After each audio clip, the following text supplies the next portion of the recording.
Me respondieron como 15, hoy respondieron como 14. Y tengo que volverle a enseñar lo que le enseñé anoche a los que estaban acá, de que cuando usted dice amén, usted dice así sea.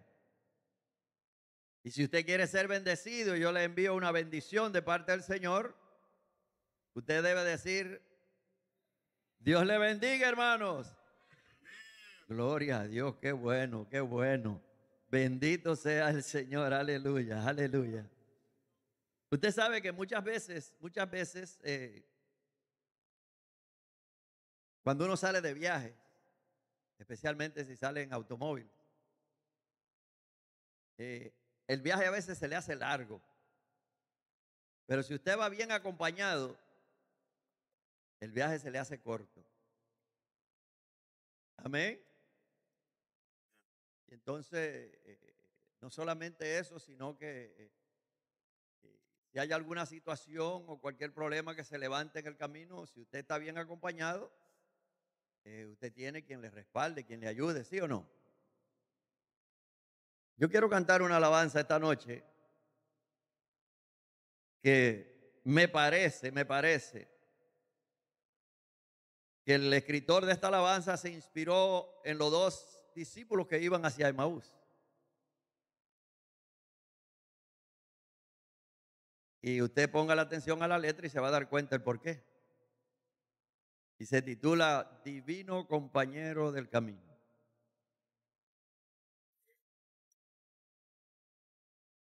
Aleluya.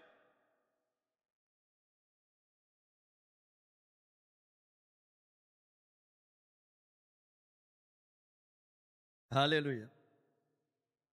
Da un poquito bajito el monitor. Comiénzamela de nuevo. Rewind, dámele rewind. Ahora sí, ahí. Dale. Gracias, Señor.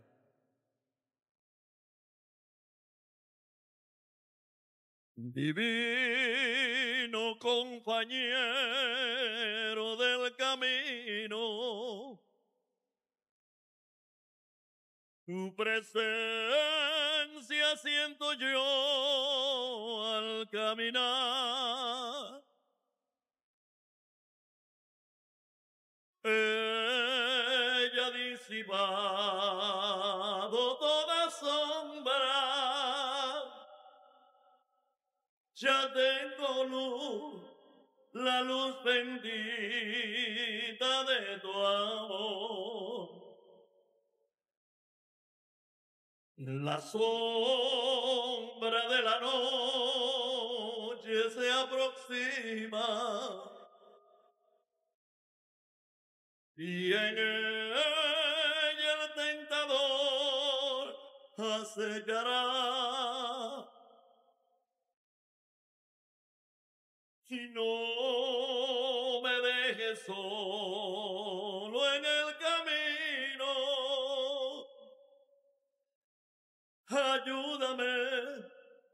ayúdame hasta llegar. Quédate, Señor, ya se hace tarde. Te ofrezco el corazón para posar. Hazlo tu morada permanente.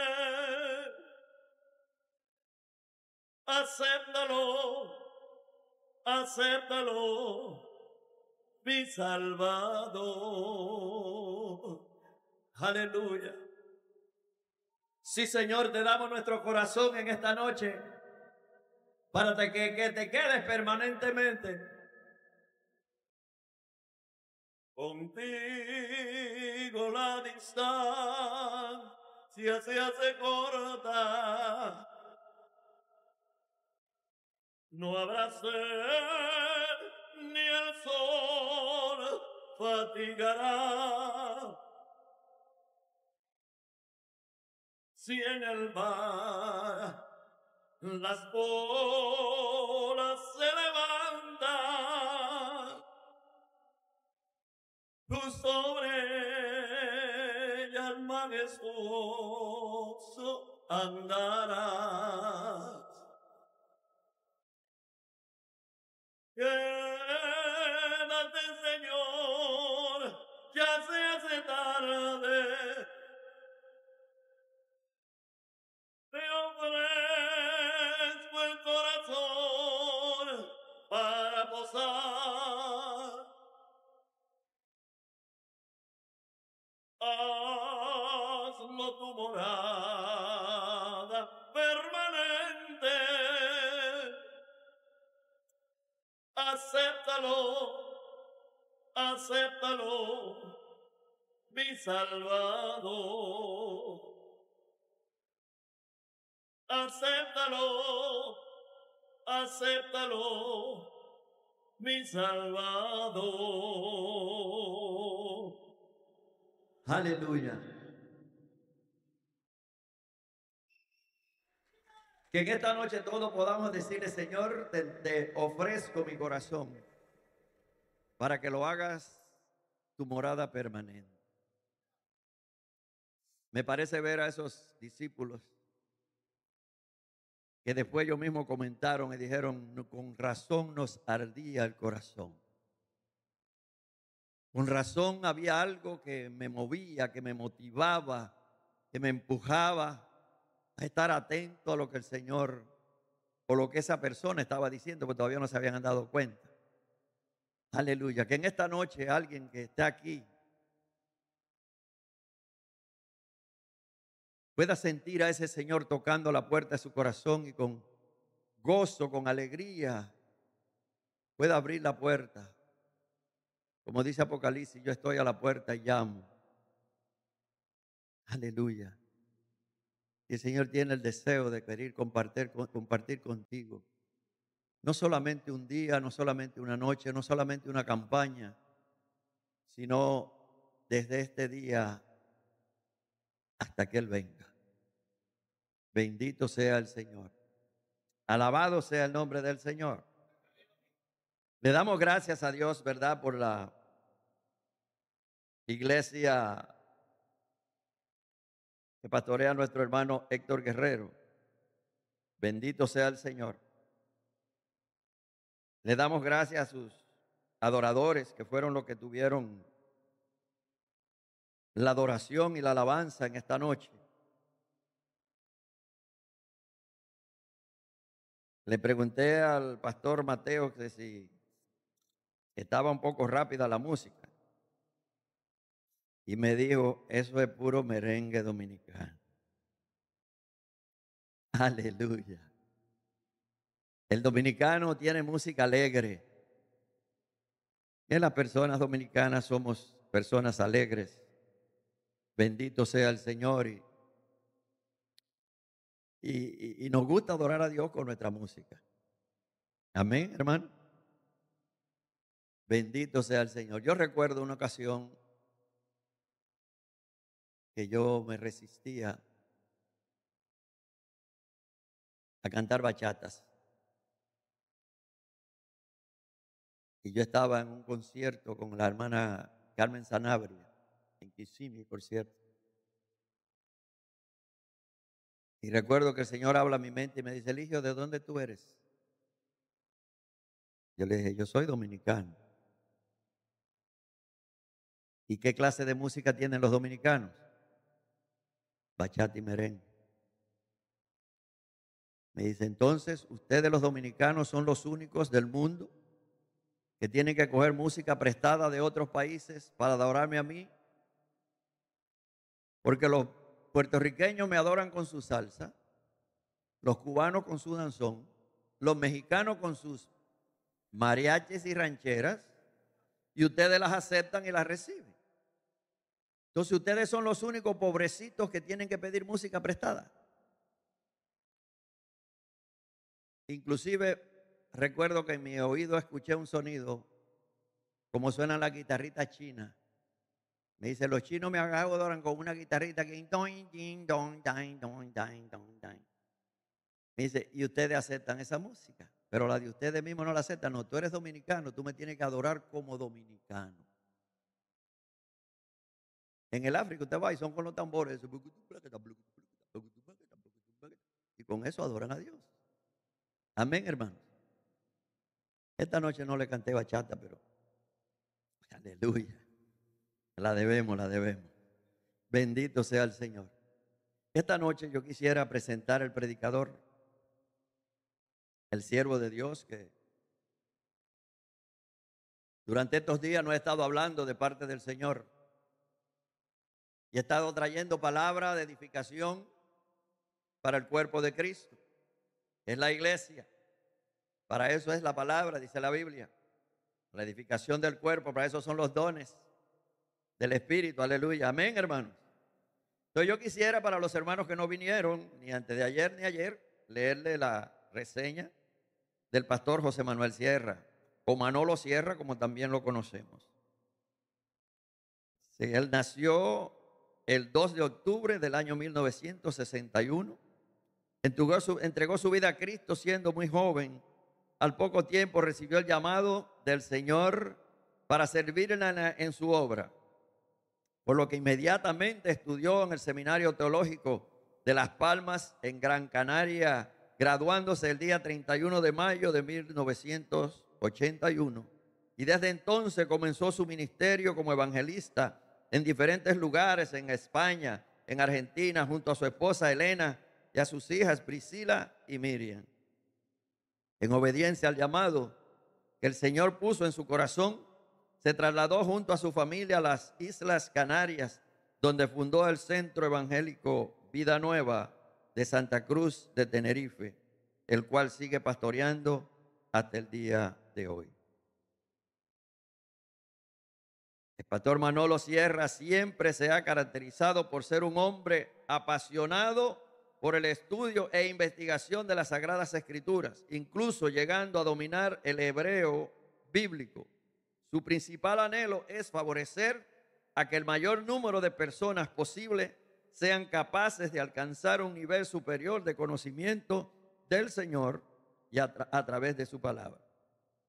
Los canales de YouTube y Facebook de la iglesia son los más visitados por la comunidad cristiana evangélica del mundo hispanohablante. Pues para muchos las predicaciones del pastor Manolo Sierra contienen un mensaje muy adecuado para el pueblo de Dios en la actualidad. Y como dije anoche, hoy también nos va a traer un mensaje de parte de Dios muy adecuado a la actualidad, a lo que estamos viviendo hoy en día. Así que recibamos con un aplauso al pastor Manolo Sierra en esta noche. Aleluya. Bendito Dios. No, pero dale un aplauso fuerte al Señor ahora por el pastor Manolo. Sí, porque el que le dieron a él estuvo bueno, pero el del Señor tiene que estar mejor. Aleluya, amén. Amén. Gracias, pastor. Dios le bendiga. Hermanos queridos, muy buenas noches a todos. Que el Señor les bendiga. La verdad que nos estamos gozando muchísimo. Y es realmente un privilegio poder estar en este 44 aniversario de la Iglesia de Benecer. Y estamos muy agradecidos con el Señor por habernos dado, por estar dándonos la oportunidad de poder estar con todos ustedes durante estos días.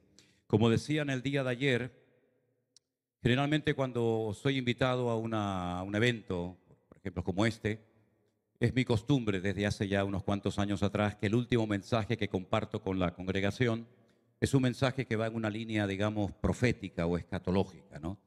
Soy un apasionado de este tema que aparece en la palabra de Dios por todas partes. Sé que en algunos países dicen la palabra torta, nosotros decimos tarta, en fin, tiene varios nombres, ¿no? Eso que está muy rico y que engorda mucho, ¿saben a lo que me refiero, no?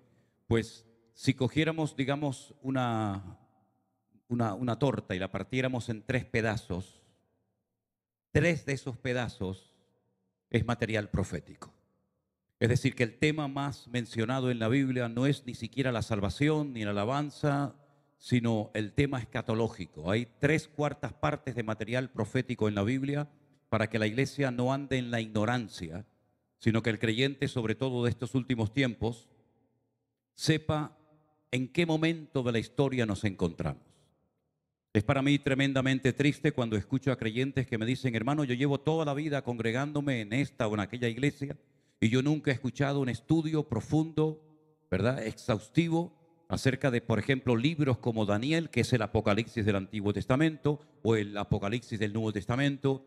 Y es una lástima ver cómo hay creyentes que hasta les da miedo, les da temor leer el libro del Apocalipsis, porque dicen que es un libro imposible de entender, lo cual es rotundamente falso. Dios no ha puesto en su palabra ningún libro, ni siquiera el libro del Apocalipsis, primero ni para asustar a nadie, ni para confundir a nadie, sino más bien todo lo contrario. Es un libro que contiene muchas profecías y muchos datos tremendamente interesantes para nosotros en esta hora de la historia. Por cierto, ¿me podéis hacer un favor? ¿Qué hora es? ¿Perdón? 8:05. Yo tengo las 2 de la madrugada. No, en la península, en Canarias es una hora menos. Yo no les estoy preguntando por la hora cronológica. Yo les estoy preguntando por la hora profética. ¿En qué hora nos encontramos? ¿En qué estación espiritualmente hablando nos encontramos? ¿Estamos los creyentes viviendo una primavera? ¿Un otoño largo y triste? ¿Un invierno frío y solitario? ¿En qué estación se encuentra la iglesia en estos momentos? Porque depende de la estación espiritual en la que nos encontremos. Tenemos que estar preparados para recibir ciertas y determinadas cosas. En invierno hace frío, en verano hace calor. Y es interesante notar que cuando al Señor Jesucristo le dijeron hace 2000 años, haznos una señal, haz algo que nos termine de convencer y nos saque de la duda si eres o no eres el verdadero Mesías. Porque el judío estuvo durante siglos esperando al Mesías. Y ahora te presentas tú y nos dice que eres el verdadero Mesías, el enviado de Dios, del Padre. Pero haznos una señal. Y el Señor Jesucristo les respondió y les dijo, la generación perversa y maligna como la vuestra está todo el santo día pidiendo señales, pero ustedes no van a ver ninguna señal más que una sola. Y esa señal profética tiene nombre. Porque todas las señales proféticas o los moveres de Dios siempre se identifican por el nombre. Y el Señor Jesucristo le dice, ustedes la única señal que van a ver es la señal del profeta Jonás. Y no se refería al hecho de que iban a volver a ver a un hombre tragado por un enorme pez y arrojado en la orilla de una playa, sino que él dijo, así como el profeta Jonás estuvo en el vientre de la tierra o del gran pez 3 días y 3 noches, así estará el Hijo del Hombre en el vientre de la tierra. Y esa es la señal que ustedes van a ver, pero no fue ni tu señal ni mi señal. Nosotros no anduvimos por los montes de Galilea ni por la ciudad de Jerusalén oyendo y viendo al Señor Jesucristo en su primera venida. No fue nuestra señal, no fue lo que nosotros nos tocó ver. Tampoco vimos la señal, por ejemplo, del diluvio en el Antiguo Testamento, o la construcción del primer templo, o la salida de la esclavitud del pueblo de Israel de Egipto. Son señales que ya forman parte del pasado lejano y distante. Pero la Biblia dice que en los últimos tiempos habría muchas señales. Y las señales nos indican cuánto tiempo resta para la segunda venida o aparición del Mesías. Porque si solamente tuviéramos el Antiguo Testamento, háganse esta conclusión, digamos, ¿no? Si solamente tuviéramos el Antiguo Testamento y quisiéramos estudiar las apariciones, las manifestaciones visibles y tangibles del Mesías, llegaríamos sin lugar a dudas a la conclusión de que los profetas hablaron de 2 manifestaciones del Mesías. Una que vendría como siervo sufriente y una segunda que vendría como rey triunfante y glorioso. Hay más datos en el Antiguo Testamento para estudiar la segunda venida de Cristo que en el Nuevo Testamento. Hay 8 veces más material profético en el Antiguo Testamento que en el Nuevo. Si queremos en el Nuevo encontrar material profético, tenemos más de 150 textos que hablan acerca del retorno inminente del Mesías. Por ejemplo, el apóstol Pablo mencionó en 50 ocasiones, hizo 50 referencias directas en torno a la segunda venida del Señor. Y por eso hay palabras específicas y concretas para diferenciar la primera de la segunda venida del Señor. Tenemos la palabra parousia, tenemos la palabra epifanía y otras más. Ahora bien, en el primer libro de la Biblia, que es el libro que nosotros lo llamamos el libro del Génesis, pero que en el original no se llama Génesis, sino se llama Bereshit, que está compuesto por dos palabras, Bereshit, bara, que el verbo bara es el verbo crear y shit es el número 6. El Señor nos está dando ya un dato informativo extraordinario, porque lo que nos está diciendo el Señor es: yo voy a dividir el tiempo en el que voy a tratar con el planeta Tierra en 7 largos periodos, en 7 días. Y dice las palabras del Señor en el Salmo 90 que para el Señor un día es como 1000 años y 1000 años como un día. Gracias al Señor, nosotros los creyentes hoy en día disponemos de toda la información, de todos los datos, para saber poner cada cosa en su sitio. Y la primera palabra profética, la primera vez que Dios profetiza algo que va a ocurrir en el tiempo, la encontramos en Génesis capítulo 3, versículo 15, donde dice la palabra del Señor lo siguiente: pondré enemistad entre ti y la mujer, entre tu simiente y la simiente suya. Tú le herirás en la cabeza y ella te herirá en el calcañar. Esa es la primera profecía que encontramos en la Biblia. Recién acaban de pecar. Adán y Eva acaban de salir de la cobertura del Creador. Se han identificado con las mentiras de Satanás, dejando a un lado las advertencias de su Creador, de su Señor, y ellos han comenzado a deteriorarse por dentro y por fuera. La mujer comenzará a experimentar dolores de parto, cosa que si no hubiera pecado nunca hubiera experimentado. El hombre va a comenzar a perder humedad. 3/4 partes del cuerpo humano es agua y una parte es materia. Y el Señor le dice: lo que va a ocurrir con tu vida es que vas a comenzar a perder humedad, vas a comenzar a secarte y vas a comenzar a sudar. Y ya la tierra no dará los frutos como los daba en un principio. Y ya los animales no podrás jugar con ellos, sino que se volverán en tu contra. Y te has convertido en décimas de segundo de un ser inmortal a un ser mortal. Y vas a comenzar a sufrir dolores y enfermedades y todo tipo de cosas que todos sabemos. Pero lo peor que le ocurrió a Adán y a Eva fue que fueron expulsados de un lugar extraordinario llamado el paraíso, el Gan Edén. Un lugar que era enorme, enormemente grande, cuyo epicentro estaba en la ciudad de Jerusalén actual y cuyo extremo llegaba desde Mesopotamia, el río Éufrates y Tigres, hasta el río Nilo en Egipto. El jardín del Edén tenía forma de cruz en cuanto a su longitud horizontal y vertical. Y allí el Señor colocó a esta primera pareja para que disfrutaran, para que tuvieran comunión con el Creador, pero todo eso se perdió debido a la desobediencia y al pecado del hombre.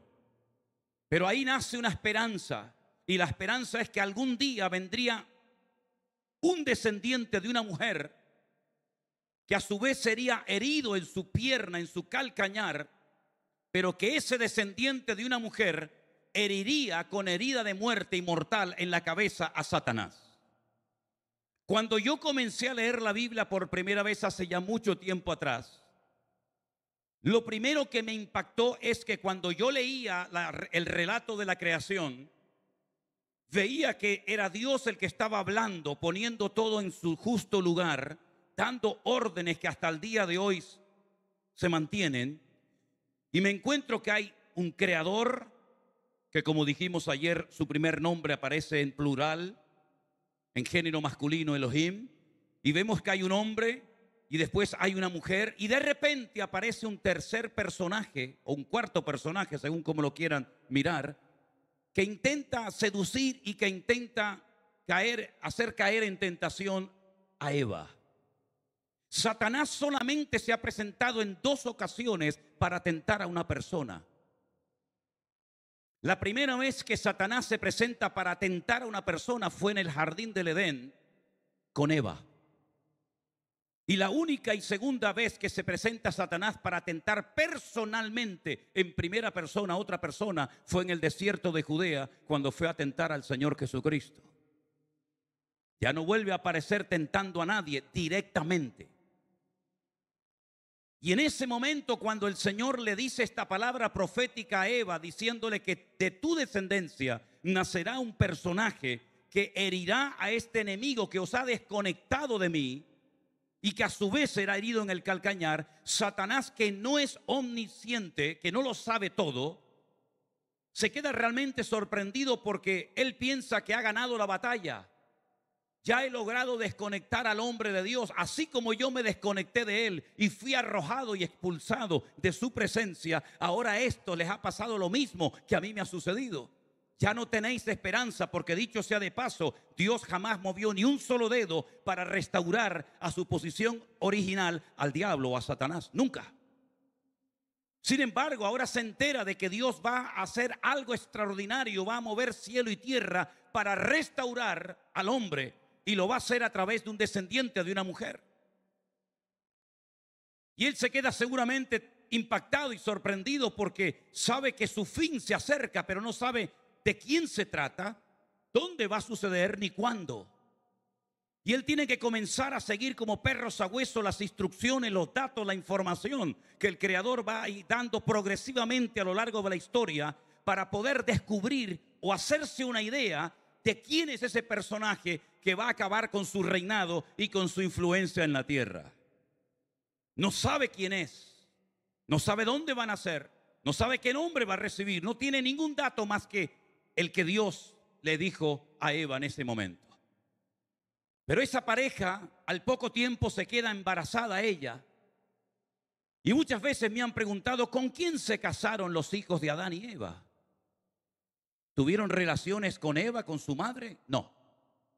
En español o en castellano, como prefieran, no se aprecia lo que dice en el texto original. Pero en hebreo hay señales, hay puntuaciones, hay indicaciones que cuando nacía un hijo, en hebreo dice y otro más. No se habla de quién fue ese otro más, si fue un varón o fue una hembra, pero cuando nació Caín, nació otro más. Cuando nació Abel, nació otro más con él. Pero él se da cuenta de que esos dos hijos primeros, Caín y Abel, hay una diferencia abismal de uno a otro.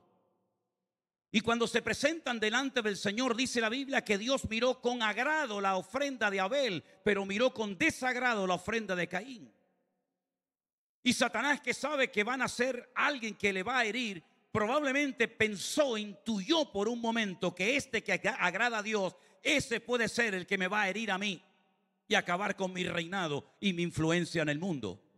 Por lo tanto, pone en el corazón de Caín que le engaña a su hermano Abel y que le diga, salgamos al campo a pasear. Y dice la Biblia que Abel salió con su hermano creyendo que quería tener comunión con él, pero le estaba engañando, porque dice que en un momento de descuido se levanta contra su hermano y lo mata. Se convierte en el primer asesino de la historia de la humanidad. Y Satanás se frota las manos porque Caín no puede ser el que me va a herir a mí. Y aquel que agradaba a Dios ya me lo he quitado de en medio. Y es entonces cuando se vuelve a oír otra vez la voz audible de Dios, en este caso diciéndole en forma de pregunta a Caín, ¿dónde está tu hermano Abel? Y él se quiere ocultar, él se quiere excusar diciéndole, ¿soy yo acaso guarda de mi hermano? Y el Señor le dice algo tremendo y le da una revelación increíble y le dice, la voz de la sangre de tu hermano Abel llega a mi presencia. Hay algo en el mundo espiritual cada vez que se derrama sangre que sacude el mundo espiritual, para bien o para mal. Por eso cuando me dicen, ¿me puedo tatuar? Digo, no, en absoluto. Tu sangre tiene que ser pura y tu cuerpo es templo del Espíritu Santo. Y tú no puedes derramar tu sangre para ponerte un tatuaje, aunque sea un texto bíblico en tu piel, querido hermano. Ojo con lo que estás haciendo, porque tu cuerpo no te pertenece, ha sido comprado por la sangre de Jesucristo. Le salió el tiro por la culata, si me permiten la expresión, a Satanás, porque se dio cuenta de que Abel no era aquel que le iba a herir en la cabeza. Entonces él sigue indagando y siguiendo los rasgos de la información que el Señor va dando. Y por ahí nace alguien que dice que en medio de una generación perversa y maligna y llena de corrupción, de inmoralidad y de promiscuidad sexual, hay uno que marca una diferencia. Uno que no se dejó arrastrar por el ambiente, sino alguien que era perfecto en sus caminos y justo delante del Señor. Y ese hombre se llamó Noé o Noah. Pero tiene 3 hijos. ¿Cuál de ellos será? ¿Será Sem? ¿Será Can? ¿Será Jafet? ¿Cuál de ellos puede ser el que me vaya a herir a mí en la cabeza y yo a él a su vez en el calcañar? Comienza a hacer todo tipo de cábalas y de especulaciones pensando quién será, será este. Los 3 parecen buenos muchachos, obedecen a su padre, han estado más de 120 años involucrados en la obra de la construcción del arca. ¿Quién puede ser? ¿Quién puede ser? No lo sabe, porque repito, Satanás no lo sabe todo, no lo puede todo y no está en todas partes al mismo tiempo. Y entonces él espera tranquilamente, pacientemente, como un lobo agazapado en su guarida. Y entonces dice la Biblia que cuando salen del arca no se le ocurre otra cosa a Noé más que plantar una viña. Y entonces, claro, cuando usted pisa la uva, no sé si lo sabe, eso fermenta con el paso del tiempo y eso se convierte en vino con alcohol. Y Noé se emborracha y aparece desnudo en medio de su tienda de campaña. Y entonces aparece por allí uno de sus hijos llamado Cam. Y dice que se burla de su padre, se ríe de su padre. Y en el texto hebreo dice que incluso quiso abusar de su padre. Y va con el cuento y va con el chisme a sus hermanos y le dice: papá está borracho, totalmente desnudo, ebrio, en la carpa tirado. Y sus hermanos dicen que van de espalda para no ver la desnudez de su padre y lo cubren. Cuando veas un defecto en tu hermano, no lo descubras, cúbrelo, tápalo. Como decía el libro del Cantar de los Cantares, tenemos una hermana que no tiene pechos. ¿Qué haremos cuando la pidan en matrimonio? Y dice: construiremos una torre de marfil alrededor de ella para cubrir la carencia de nuestra hermana. Ay, si hiciéramos así los cristianos, si nos tapáramos los unos a los otros y no divulgáramos nuestros trapos sucios por el mundo se hubiera convertido hace ya muchos siglos, hermanos. Y la palabra de Dios dice que cuando Noé despierta de su embriaguez, se entera lo que Can ha hecho y entonces lanza una maldición. Y dice algo tremendo que nos sacude el alma diciendo: maldito sea Canaán. Y Canaán no había nacido. Canaán no existía en ese momento. ¿Quién era Canaán? Canaán fue el hijo de Can, es decir, el nieto de Noé. ¿Y cómo se llamaba la tierra a la que el Señor quiso llevar a su pueblo desde la esclavitud de Egipto? ¿A dónde los quiso llevar? A la tierra de Canaán. A tierra de maldición, tierra de promiscuidad sexual, tierra de idolatría, tierra terrible, hermanos. Estudien cómo se adoraba a Baal Peor, a Baal, a Quemos, a Milcón. Y era terrible lo que esa gente hacía. Y a esa tierra de los cananeos que estaban bajo la maldición de Noé, quiso llevar el Señor a su pueblo para tornar la maldición en bendición, porque el Hijo de Dios puede cambiar lo malo en bueno, lo dulce en salado y lo maldito en bendecido para la gloria de Dios. Entonces, Can no puede ser el que me va a herir en la cabeza, porque no es correcto su actuación, y Dios siempre usa al que está más consagrado, más comprometido, más alineado con el Señor. Pero resulta que los hijos de Israel llegan a Canaán, pero antes de entrar en Canaán, Josué envía espías a la tierra de Canaán.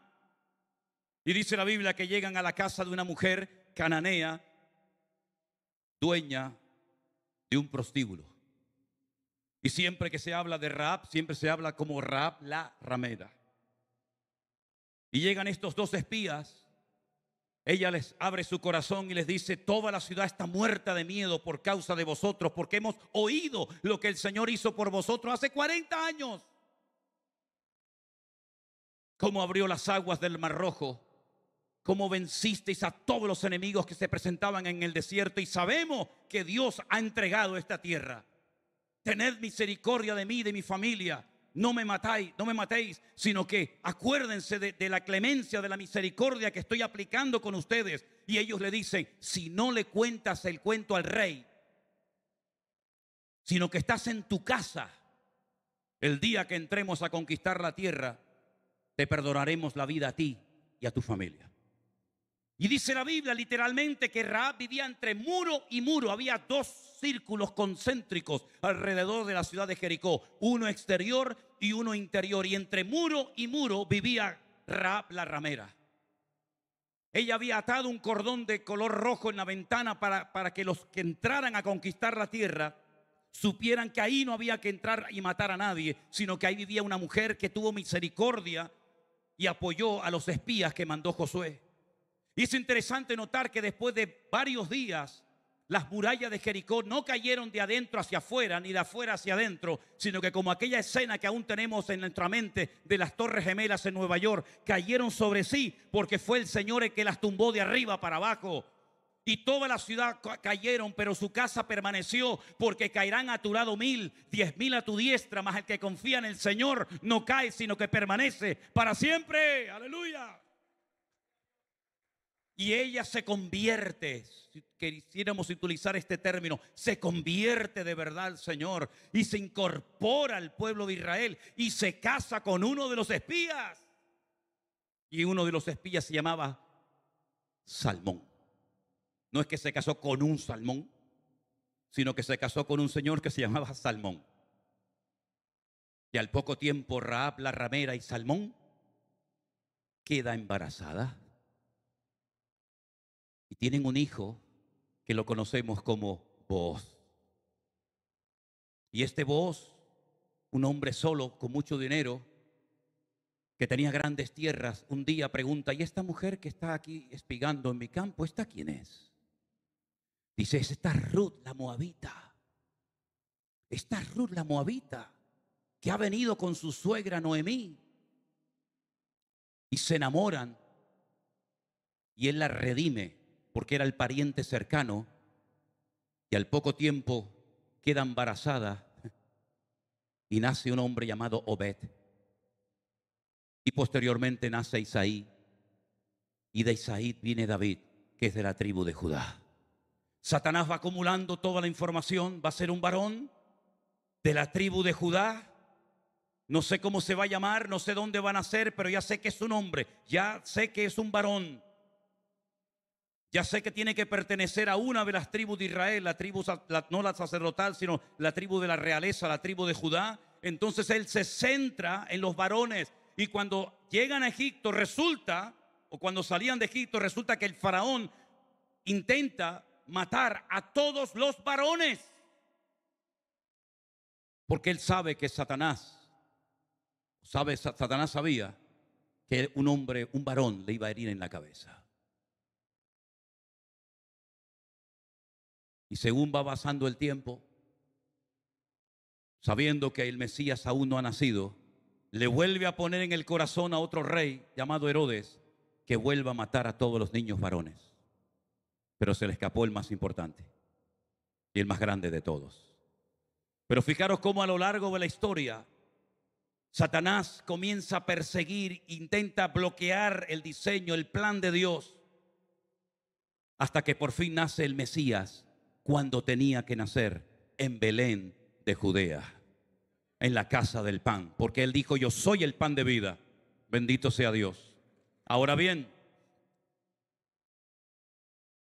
ese Mesías, cuando viene y cumple con el propósito por el cual vino a este mundo y muere en la cruz y derrama su sangre por nosotros, cuando él se va a ir, cuando él se despide de sus discípulos, previamente él había dicho: me voy, pero volveré otra vez. No dijo cuándo, pero sí sabemos dónde. Y en aquel día se firmarán sus pies sobre el monte de los olivos, el monte que está enfrente de Jerusalén, y entonces el monte se partirá. Y otro texto añade y dice: y todo ojo le verá, y toda rodilla se doblará, y toda lengua confesará que él es el Señor, para gloria de Dios el Padre. Ahora bien, la pregunta es: ¿en qué momento de la historia nos encontramos para ver esos acontecimientos tremendos? Es interesante notar que el diablo, incluso utilizando a personajes de mucha influencia y poder, metió en la sociedad calendarios y fechas totalmente distorsionadas que no tienen nada que ver con el programa profético de Dios. Por ejemplo, antes de que se utilizara nuestro calendario, que fue inventado o mandado a hacer por el Papa Gregorio XIII en el siglo XVI, los romanos se movían por un calendario llamado el calendario juliano, que lo mandó a hacer Julio César. Y un papa romano dijo, hay que hacer un calendario cristiano. Inventaron un calendario en torno al sol que tiene 365 días. Y mi pregunta es, cuando Dios habla de tiempos, cuando Dios habla de momentos históricos, ¿a qué calendario está haciendo referencia? ¿Al chino, al gregoriano, al juliano, al calendario azteca, al calendario maya? ¿A qué calendario está haciendo referencia el Señor? Por supuesto, el Señor usa como punto de referencia siempre su palabra, la Biblia. Y vemos que en la Biblia el calendario no coincide con el nuestro. Porque nuestro calendario tiene 365 días y el calendario bíblico tiene 360. Así que ya empezamos mal. Nosotros giramos en torno al sol y el calendario bíblico es un calendario de tipo lunar. Y el día no empieza a las 12:01, como es nuestro caso, por la noche, sino que el día día siguiente comienza con la caída del sol, cuando una mujer no tiene luz natural para poder enhebrar una aguja. Y entonces, si nosotros queremos realmente entender lo que Dios nos está indicando en estos últimos tiempos, nos tenemos que ceñir al calendario bíblico y no al calendario inventado por el hombre, que más que ayudar, lo que hace es confundir más. Ahora, fíjense qué interesante. En el calendario bíblico se cuenta desde la creación de Adán y Eva. Ya sé que en algunas universidades o en todas las universidades y en las escuelas, lo que voy a decir ahora les puede parecer disparatado, pero todo tiene una explicación, intentaré darla. Los judíos dicen que en este momento estamos en el año 5785 después de Adán y Eva. 5785 años, según la Biblia, han pasado desde que Adán y Eva fueron creados y puestos en el jardín del Edén hasta este mismo momento. Pero tampoco es correcto. Porque la Biblia nos enseña en el libro de Éxodo capítulo 12 verso 40, léanlo después detenidamente en casa, el tiempo que el pueblo de Israel estuvo en Egipto. Y dice que estuvo 430 años.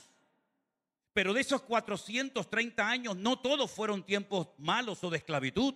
Solamente 210 años estuvieron como esclavos. Los otros 210 años fue una gloria, fue una maravilla. Recuerden, ellos llegan con Jacob.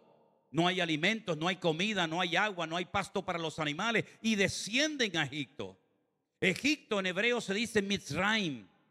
Hay dos M's, dos letras M's en hebreo, una que es abierta y otra que es completamente cerrada. Y la palabra Mitzrayim o Egipto empieza con una letra men abierta y termina con una letra men cerrada completamente. Porque Egipto aparentemente es una puerta abierta, hay trabajo, hay tierras, hay posibilidad de un futuro maravilloso, pero se termina convirtiendo en una jaula de oro de la cual no puede salir, sino solamente por el poder de Dios. Y es interesante notar que los rabinos, para que la gente no haga cábalas y más o menos pueda saber cuánto tiempo tenemos que seguir esperando para llegar al Mesías, le quitaron a propósito 210 años al calendario. Y por eso ellos dicen, insisto, en que estamos en el año 5785, pero no es verdad. Hay que sumarle los 210 años que le quitaron. Por lo tanto, hoy estaríamos en el año 5995. Y la Biblia dice que el Señor creó todo en 6 días y descansó el séptimo día. Los días en la Biblia no tienen nombres. Nuestros nombres de la semana son de origen pagano. El lunes era el culto a la luna, el martes al planeta Marte, miércoles a Mercurio, el jueves a Júpiter, el viernes a Venus, el sábado a Saturno y el domingo es el Sunday, era el culto al sol.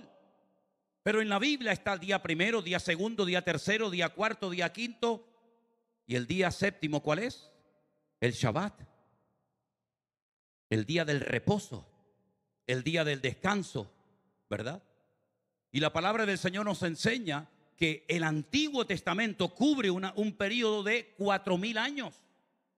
Y estamos ya 2000 años después del Antiguo Testamento, lo cual quiere decir que estamos en el sexto día. Pero la Biblia nos habla de un día que durará 1000 años, que se llama el milenio, donde Cristo reinará físicamente, visiblemente sobre todas las naciones de la tierra en la ciudad de Jerusalén. Y el diablo estará atado por 1000 años. Y todas las naciones que hubieran sido salvas, que se escaparon de la batalla de Armagedón, donde morirán millones de seres humanos en ese valle de Josafat, dice que tendrán que subir todos los años a Jerusalén para celebrar la fiesta de Sukkot o la fiesta de Tabernáculo, y la nación que no suba no caerá ni una gota de lluvia sobre ella en ese año.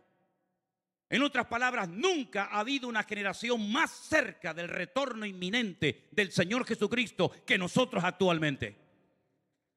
Somos los que más cerca estamos de todo esto. Por lo tanto, no pierdas tu tiempo, tu juventud, tus recursos, tu dinero, tu patrimonio. No pierdas más el tiempo en vanidades y en tonterías. Céntrate en lo que estamos viviendo. Y cuando decimos Cristo viene pronto, ¿lo creemos realmente, sí o no? ¿Creemos realmente que le queda poco tiempo al diablo?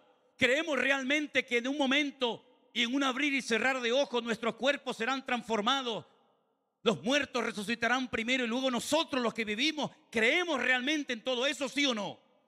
Tengo la sensación de que es muy fácil decir amén, pero vivir en base a ese amén que habéis proclamado es otra cosa muy diferente.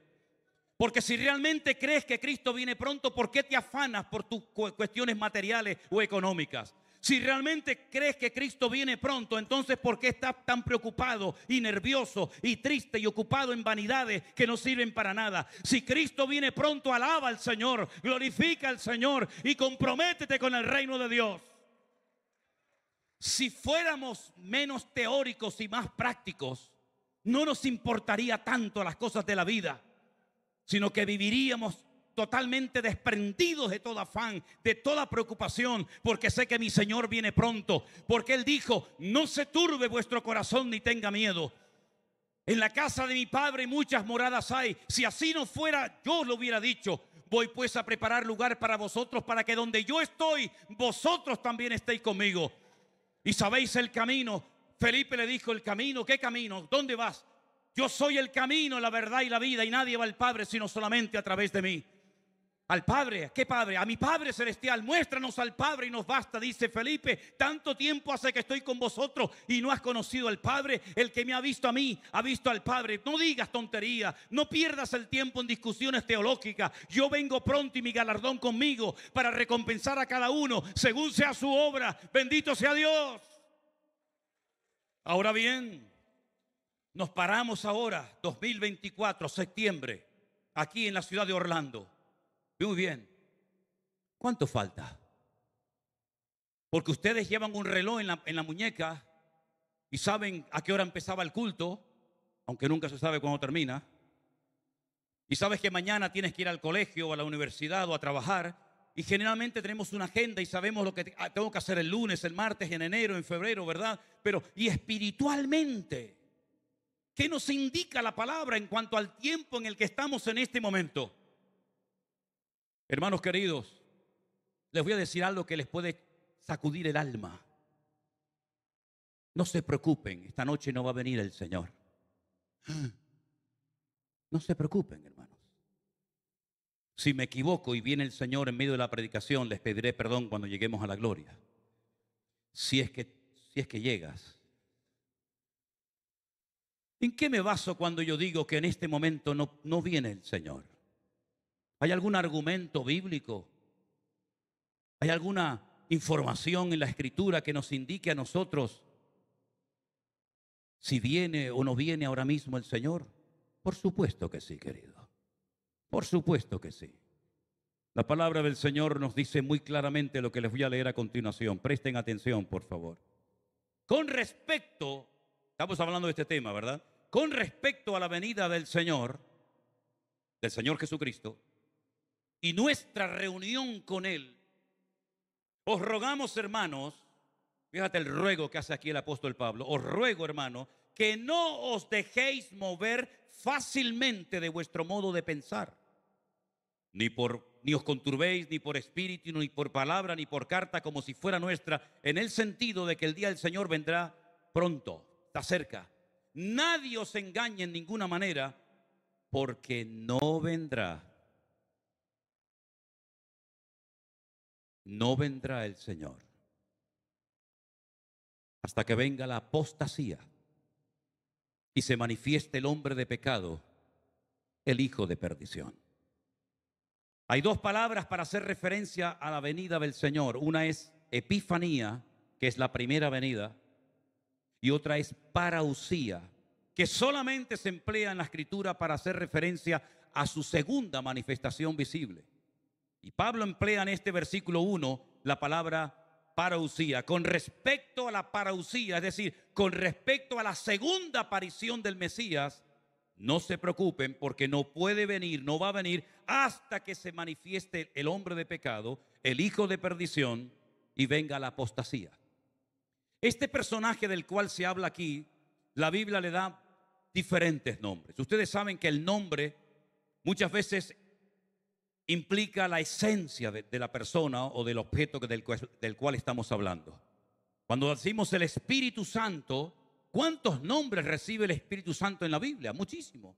Espíritu de verdad, Espíritu de vida, Espíritu de adopción, Espíritu Santo, Consolador. ¿Cuántos nombres recibe Dios en el Antiguo Testamento? Muchísimos, ¿verdad? El Señor, Elohim, Rafa, El Shaddai, etcétera. ¿Cuántos nombres recibe el Señor Jesucristo en la Biblia? Pues mire, cientos. Alfa, Omega, Príncipe de Paz, Cordero, el León de la tribu de Judá, etcétera, etcétera. El hombre de pecado, el hijo de perdición, es un líder político con una influencia mundial tremenda que Daniel lo llama el cuerno pequeño. Porque él tiene una visión donde ve un animal con 10 cuernos y de medio de uno de ellos sale uno pequeño que habla blasfemias y pelea contra los santos un tiempo. En el Nuevo Testamento Pablo lo llama el hombre de pecado, el hijo de perdición, también lo llama el inicuo. El único que lo llama el anticristo es Juan. Solamente Juan lo llama el anticristo, el antimesías. Dicho sea de paso, la palabra Mesías no es un nombre, es un título. Mesías en hebreo es Mashiach, que significa ungido. Cada vez que usted lee en la Biblia la palabra ungido, en hebreo se dice Mashiach. No toquéis al ungido de Jehová. ¿Qué dice? No toquéis al Mesías. Porque eso es lo que significa ungido, Mesías. Y dice la palabra del Señor que habrá un antimesías, un falso Cristo que vendrá y si es posible engañará aún a los escogidos. Es interesante notar porque cuando hay ciertos temas que tocamos del mundo escatológico, algunos dicen, pero bueno, se refiere a los judíos, ¿no? A los israelitas, a los escogidos, ¿sí? Pues no. Porque la Biblia dice, vosotros que no erais pueblo, ahora sois real sacerdocio, nación santa, pueblo adquirido por Dios, para que anunciéis las virtudes de aquel que os llamó de las tinieblas a su luz admirable. Luego tú y yo, como hijos y hijas de Dios, hemos sido escogidos, llamados específicamente por nombre y apellido por nuestro Señor Jesucristo. Y dice la Biblia en Mateo capítulo 24, mirad que no seáis engañados porque aparecerán muchos ungidos, muchos falsos cristos, y a muchos se engañarán.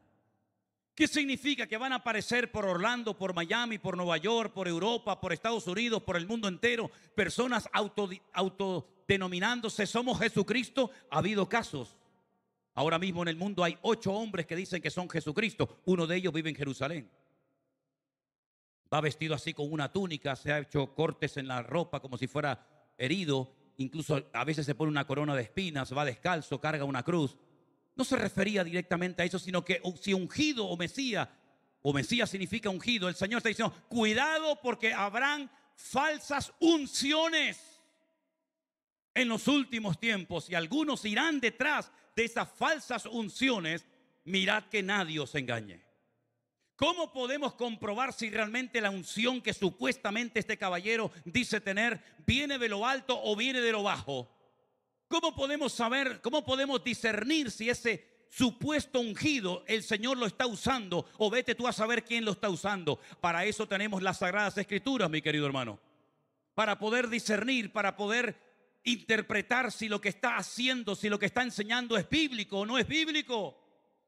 En otras palabras, no repitamos cosas porque otros nos las enseñaron, sino vayamos a la fuente, al origen, a la palabra de Dios, para ver si lo que yo estoy predicando es verdad o es mentira. Por ejemplo, ayer hablaba con el pastor y me decía al oído, te voy a revelar un secreto. ¿Cuántos hermanos dicen en las iglesias, porque Dios bendice al dador alegre? Hermano, la palabra dice, Dios bendice al dador alegre. Vamos a ofrendar con generosidad. ¿Dónde dice eso la Biblia, mi hijo?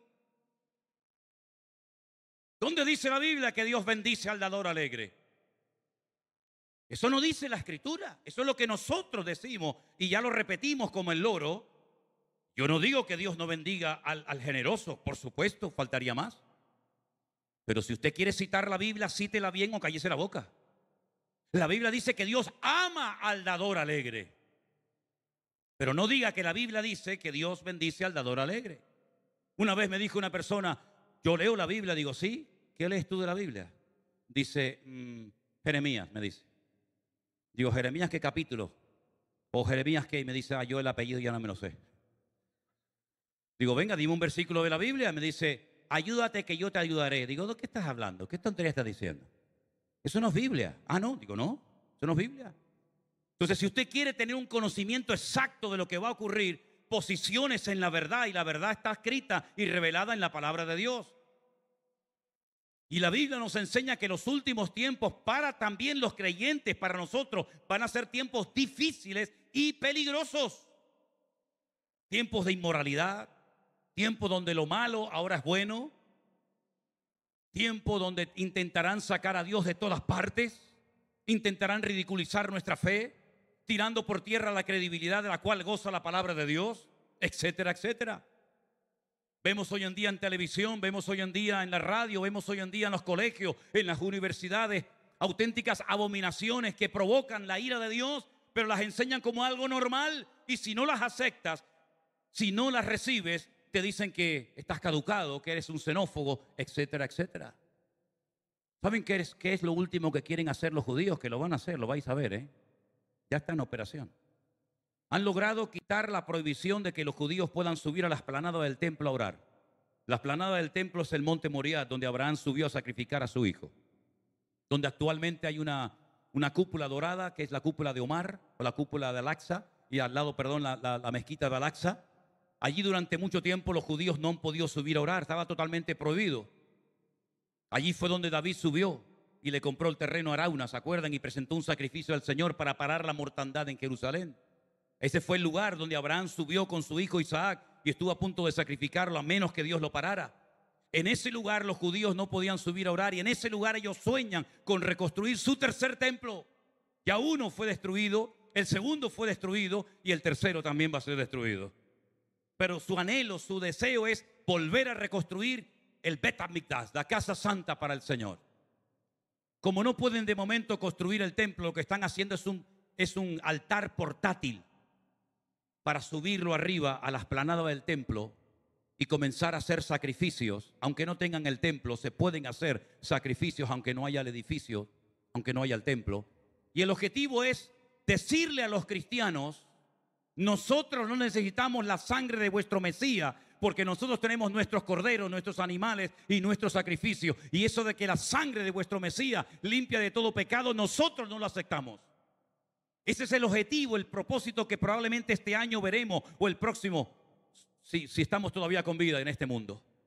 En otras palabras, cuando el Señor dice, cuando veáis la abominación desoladora de la que habló el profeta Daniel, el que lee entienda. En otras palabras, vamos a ver cosas terribles, cómo quieren provocar a Dios, cómo quieren tirar por tierra la sangre de Jesús, y nosotros tenemos que estar preparados porque los tiempos finales no van a ser tiempos fáciles, sino tiempos muy difíciles y muy complicados, mis queridos hermanos. Si ustedes piensan que por vivir aquí en Estados Unidos ustedes están vacunados en contra de cualquier problema, en contra de cualquier persecución, se equivocan rotundamente. Se equivocan rotundamente. En el único que podemos confiar es en nuestro Dios. Caerán a tu lado 1000, mas a ti no llegará, por cuanto has puesto tu confianza en el Señor. La Biblia dice, Él es mi luz y mi salvación, y aunque un ejército acampe contra mí, no temerá mi corazón. En otras palabras, el único que nos va a acompañar hasta el último momento va a ser nuestro Dios todopoderoso, al cual le damos toda la gloria y toda la honra cada día de nuestra vida. Aleluya. Y en estos últimos tiempos vamos a ver cosas tremendas, pero no solamente en cuanto al aspecto malo, sino vamos a ver milagros y señales y prodigios espectaculares. ¿Saben la cantidad de gente en Israel que se está convirtiendo, aunque todavía no lo han dicho abiertamente, porque el mismísimo Señor Jesucristo se está apareciendo en persona y por revelación están conociendo la verdad y se están convirtiendo al Señor? ¿Dónde nació la iglesia? ¿Cuál fue la primera iglesia? ¿Dónde estuvo la primera iglesia cristiana en el mundo? En Jerusalén. Allí la iglesia empezó con un mover del Espíritu espectacular. En el día de Pentecostés, o 50 días después de la Pascua, se celebraba esa fiesta. Y dice que de repente aparecieron lenguas repartidas como de fuego, que se asentaron sobre cada uno de ellos, y todos fueron llenos del Espíritu Santo y comenzaron a hablar en otras lenguas, según el Espíritu les daba que hablasen. La iglesia empezó con un poder extraordinario. Jerusalén fue sacudida de pies a cabeza. Y dice la Biblia, ¿qué es lo que será? Lo mismo que fue. En otras palabras, la iglesia no va a terminar en una derrota, no va a terminar pasando desapercibida, sino que la iglesia se va a levantar y el Señor está tratando de purificar, de tratar con nuestras vidas. ¿Para qué? Para que comencemos a vivir una vida en orden, una vida en santidad, una vida en pureza, una vida que no sea una vida superficial, sino una vida comprometida con el Señor. Y eso es lo que necesita esta nación, ver hombres y mujeres de verdad que aman a Dios, que respetan al Señor y a su palabra y se dejan de cuentos. Los últimos tiempos van a ser tiempos terribles, terribles, de guerras y de rumores de guerras, desprovistos de todo principio moral o espiritual, donde ya no hay absolutos, todo es relativo. Los últimos tiempos van a ser tiempos muy difíciles para la juventud cristiana, porque además el mundo se ha metido ya en nuestras casas. No hace falta ir al mundo, ya se metió dentro. Por eso yo siempre digo, revise lo que su hijo y su hija están mirando todo el día ahí en la máquina diabólica esa. ¿Qué están viendo? ¿Con quién estás hablando? ¿A qué páginas estás visitando? Porque mientras usted tiene los pies encima de la mesa viendo el partido de fútbol, el diablo está tentando a su hijo o a su hija en la habitación y usted como padre ni se ha enterado. Es interesante notar cuándo vino la primera tentación en la historia de la humanidad. Cuando estaban juntos, cuando estaban paseando de la mano Adán y Eva, dándose cariñitos y abrazos, no. Cuando estaban separados, uno por un lado y otro por otro. Satanás esperó pacientemente diciendo, ya se van a separar, no te preocupes. El otro está debajo de una cocotera tomando el sol. Esta es la mía. Y ella se fue solita a pasear por el huerto. ¿Se acuerda cuando aquella niña salió, dice que a ver cómo vivían las hijas de Siquén? Salió solita, salió purificada y vino destrozada. El enemigo es un experto en aislarte, en separarte de la grey. Nadie me entiende, nadie me comprende, no cuentan conmigo, no me entiende la iglesia, el pastor la tiene tomada conmigo, con lo bien que yo canto, ¿por qué ponen a esta? Y con lo bien que yo toco la trompeta, el bombo, lo que sea, ¿por qué siempre tienen que poner a los mismos? No me llaman, no me visitan. El diablo te va aislando, te va metiendo basura, te va metiendo veneno en el corazón y entonces dice, yo prefiero estar sola, me quedo en mi casa leyendo la Biblia, yo no necesito pastores, ni iglesia, ni Biblia, ni nada. Y entonces, ¡pam!, ahí se presentó el diablo. Cuando estaba sola, mirando a donde no tenía que mirar. Y le dice el diablo, prueba, prueba, está rico. Yo le contaba cuando era pequeña a mi hija el cuento de Adán y Eva, la historia bíblica de Adán y Eva, y yo le decía, prueba, prueba, y ella con 3 añitos me decía, no, prueba tú, prueba tú. No, pero no pasa nada, sí pasa. ¿Qué te dijo Dios? Que el día que comamos moriremos. Y él le dice, no vas a morir. No vas a morir, sino que van a ser abiertos tus ojos. Y le harás la competencia a él porque serás otro Dios. Y entonces dice, bueno, voy a probar. Y probó. Y fíjese que después Satanás no fue a tentar a Adán, ¿no? Después fue a tentar a Adán. ¿Quién? Su mujer. Para hacer caer a la mujer tuvo que ir al diablo en persona. Para hacer caer al tontorrón con Eva sobraba. ¿Qué te parece? El poder de la mujer, amigo. Satanás en persona para hacer caer a este tontorrón. Eva, vete para allá que le das 4 carantoñas y ya te lo llevas al huerto. ¿Qué te parece, amigo? Los dos cayeron. Fue una ruina terrible. Una ruina tremenda. Tremenda. Pero fíjate qué interesante. Primero mata a uno, que fue Abel. Después quisieron matar solo a los niños en Egipto. Pero si vas al libro de Esther es impresionante, porque hay un ser terrible de Amalek que quiso matar a toda la nación de Israel. Cada vez va más el enemigo, cada vez quiere alcanzar mayores objetivos. Gracias a Dios, a una mujer de Dios como Esther, que se puso a orar y ayunar y desbarató la agenda del diablo. Si no, Israel hoy en día no existiría. Era la mujer más hermosa del país, cuidado con eso.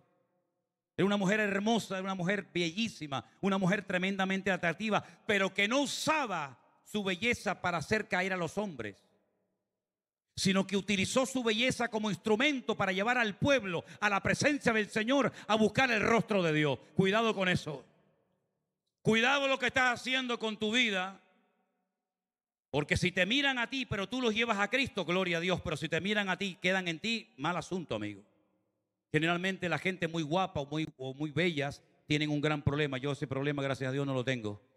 Pero los que son muy guapos, muy atractivos, cuídate, porque puede ser que el enemigo utilice tu belleza para llevar al pecado a mucha gente, cosa que hizo, por ejemplo, Eva y otras mujeres. Hermanos queridos, los últimos tiempos serán tiempos difíciles en lo político, en lo económico, en lo social, en lo espiritual, en todo.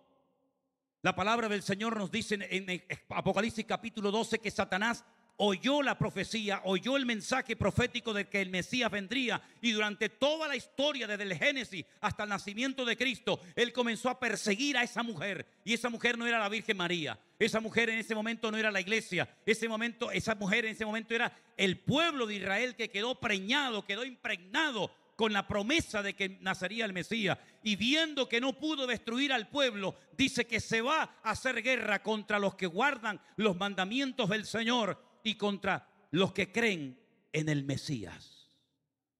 En otras palabras, si ustedes creen que están exentos de ser perseguidos o expulsados de sus trabajos o expulsados de sus escuelas porque son cristianos, no te engañes, querido hermano y amigo. Todo el que quiera vivir piadosamente sufrirá de una manera u otra persecución.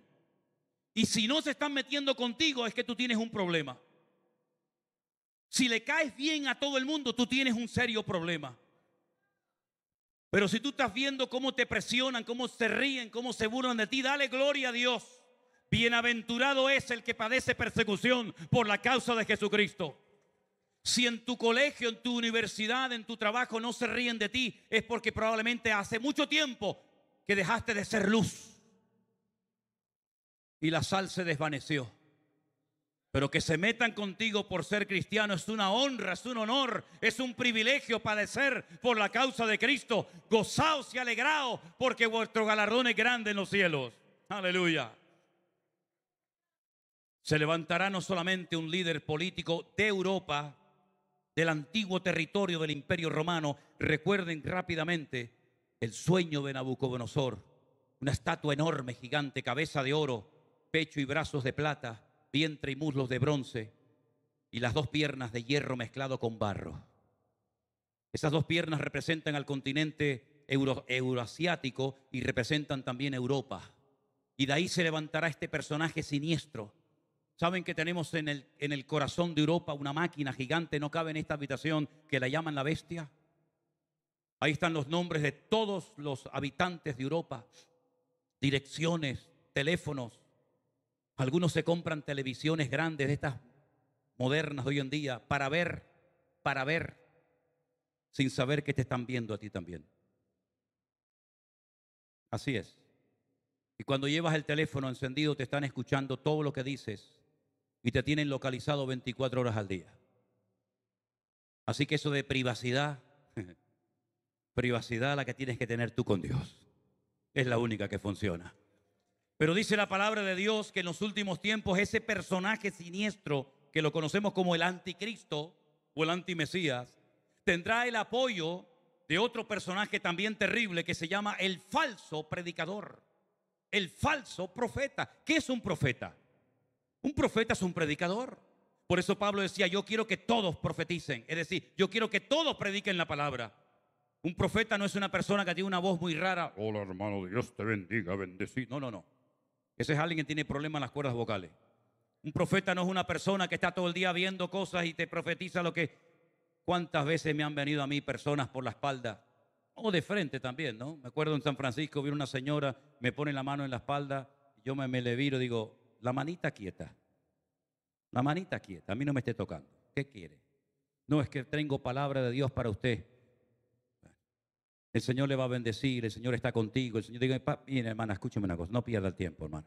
Yo ya sé que el Señor está conmigo, desde que me sacó los 4 demonios que tenía, ya sé que está conmigo. Si no me venga a decir cosas que ya están en la palabra. Yo me pego 4, 5, 6, 7 hasta 8 horas estudiando la palabra, así que no me venga a decir lo que yo ya sé que el Señor me dijo, ¿vale? Pero el falso predicador, el falso profeta, dice la Biblia que tendrá una legión de ministros, de colaboradores, de ayudantes, que dice la Escritura que se visten de púrpura y se han embriagado a lo largo de la historia con la sangre de los santos y se adornan con piedras preciosas y usan cáliz de oro. Y si usted ve cómo se visten, por ejemplo, los musulmanes o los budistas o los hindúes, usted se va a dar cuenta de que ninguna de las características que le acabo de mencionar coincide con ellos. Pero hay una religión que todos conocemos, que sus ministros se visten de púrpura y se embriagaron con la sangre de los santos durante más de 350 años. Cuando los franceses y los españoles se unieron con los reyes de Francia y de España e inventaron aquello siniestro que lo llamaron la Santa Inquisición. Y quemaron a centenares de personas en la hoguera y descuartizaron a personas, a familias enteras y persiguieron a nuestros hermanos en Cristo y tantas cosas, ¿verdad? Y dice la Biblia en el libro del Apocalipsis que la sede de gobierno, el corazón donde estarán, será en la ciudad que reina sobre todos los reinos de la tierra. Claro, esto se escribió hace 2000 años, no se escribió la semana pasada. Pero en aquellos tiempos solamente había una ciudad en el mundo que reinaba, que gobernaba sobre todos los reinos de la tierra. ¿Y cuál era? La palabra amor al revés. Roma. Y en Roma hay un pequeño estado, una pequeña ciudad, con su propia guardia, su propia moneda, sus propias leyes, donde dice la Biblia que tendrán su sede de gobierno el falso profeta. Y no habrán salido mentiras de aquel lugar, ¿eh? Fíjense lo que fueron capaces de hacer esta gente, que no solamente hicieron estragos en Europa, en México, en Perú y en tantas partes, sino que se atrevieron a quitar cosas de la Biblia. Y dice la Biblia, ay de aquel que se atreva a quitar o a poner cosas de la Biblia. Dios quitará tu parte del libro de la vida o añadirá las plagas que están escritas en este nombre. Fíjense los 10 mandamientos que nos enseñaron cuando éramos chiquititos en la escuela, ¿se acuerdan? Te enseñaron aquel que dice, no tendrás dioses ajenos delante de ti. ¿Te enseñaron eso? No, amarás al Señor sobre todas las cosas. Pero es que ese no es el primer mandamiento. El primer mandamiento dice, no te postrarás ante imágenes ni las honrarás, porque yo soy el Señor tu Dios fuerte y celoso, que te sacó de la tierra de Egipto, de casa de servidumbre. Manipularon los textos, pero no solamente contentos con esto, sino que en el Concilio de Trento, en el siglo XVI, le metieron 7 libros más a la Biblia. Así que cuando te dicen, pero es que ustedes tienen una Biblia con 7 libros menos, porque los evangélicos o los protestantes le quitaron libros a la Biblia. No, queridos, al revés. Fue en el Concilio de Trento que la Iglesia Católica le metió 7 libros más a la Biblia que nunca habían estado: el libro de Tobías, el libro de Primera Macabeo, Segunda Macabeo, Judith, Sabiduría, etcétera, etcétera. Es decir, que quitan y ponen a su conveniencia. Y le enseñan a la gente que para recibir el perdón de los pecados tenemos que ir a un Señor y decirle, Ave María Purísima. Y el otro dice, sin pecado concebida, si es que te oye porque está durmiendo allí la siesta. Y le tienes que contar tu vida. Y te obligaban a contarle tu vida y abrirle tu corazón. No le abra, hermano y hermana, su corazón a ningún hombre en este mundo. Ábrale su corazón al Señor solamente. No le cuente sus intimidades a nadie. Me da igual si es pastor, obispo, reverendo, apóstol, me da igual. Usted le tiene que abrir su corazón y contarle sus intimidades solamente al Señor. No hipoteque su presente y desbarate su futuro por haber contado lo que nunca usted tenía que haber contado a nadie. Pero allí tenías que abrir tu corazón. ¿Y cuándo fue? ¿Y cuándo no fue? ¿Y con quién fue? ¿Y cómo fue?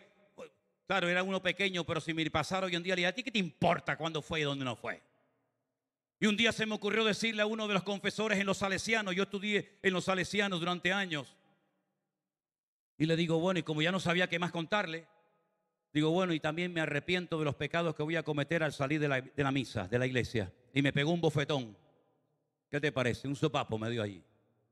¿Dónde dice la Biblia que tengo que ir a un hombre a pedirle perdón y contarle mi vida para que Dios perdone mis pecados? ¿Dónde dice eso la palabra de Dios? ¿Dónde dice la palabra de Dios que hay mediadores e intercedores entre Dios y nosotros? Cuando la palabra del Señor, inspirada por su Espíritu Santo, dice, porque no hay otro nombre bajo el cielo dado a los hombres a través del cual podamos ser salvos. ¿Dónde dice la Biblia? ¿Dónde enseña la Biblia que en Semana Santa no se puede comer un chuletón de carne? Pero si vas a la parroquia, si vas a la sacristía y pagas la bula, entonces te dan un escrito para que puedas comer carne. ¿Dónde dice eso en la palabra de Dios? ¿Dónde dice la palabra de Dios que cuando una persona se muere se va al limbo o al purgatorio? ¿De dónde sacaron ese cuento chino? La Biblia habla de cielo y de infierno, cielo nuevo y tierra nueva y condenación eterna para los que no quisieron seguir el evangelio del Señor Jesucristo. ¿Dónde dice la palabra de Dios, mi querido hermano? ¿Dónde dice la palabra de Dios todas esas enseñanzas? En ninguna parte, en ninguna parte.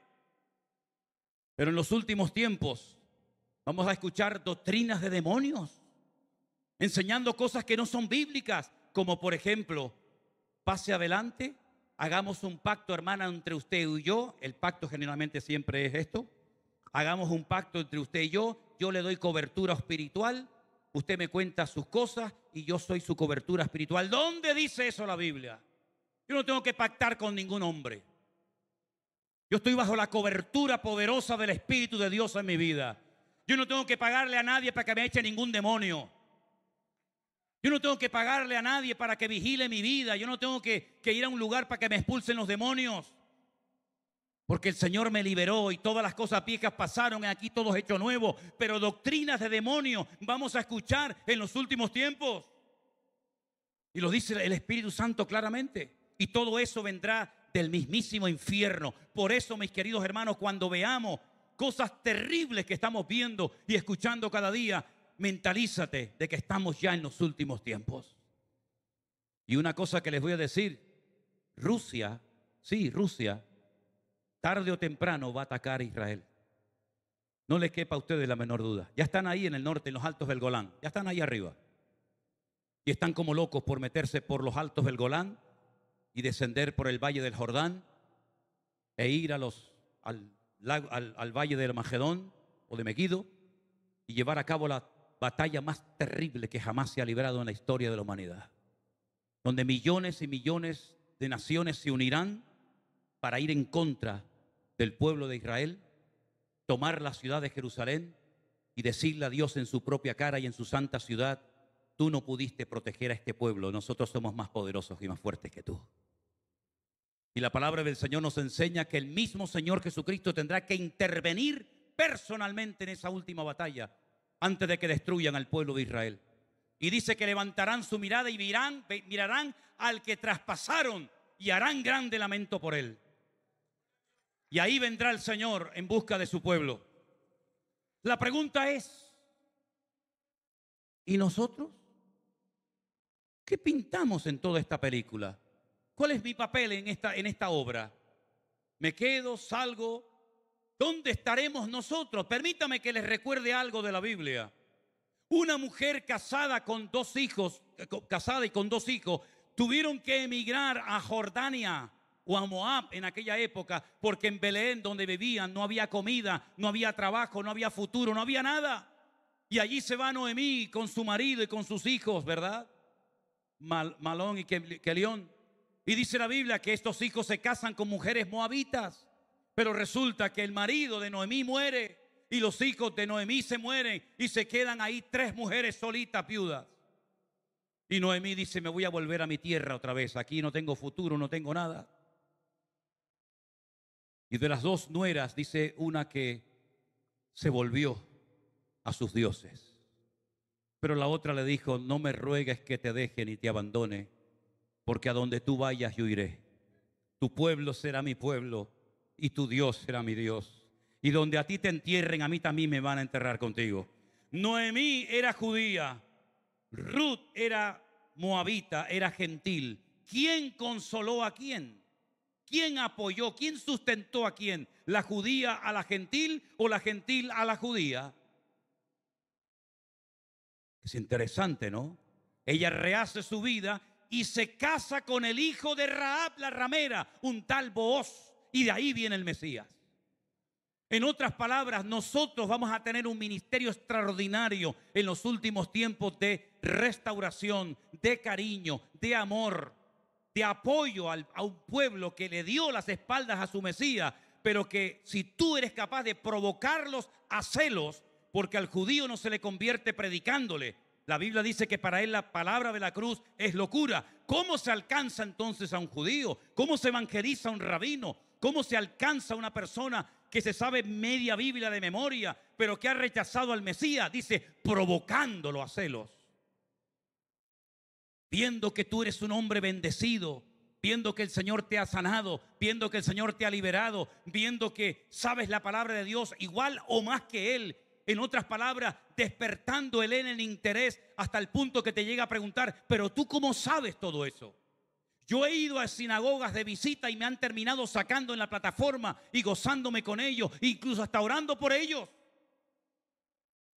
Así que mi querido hermano, la iglesia tiene que estar preparada porque vendrán mucha gente pidiéndonos ayuda, consuelo y refugio. La pregunta es, ¿dejaremos entrar en nuestra iglesia a los que son diferentes a nosotros?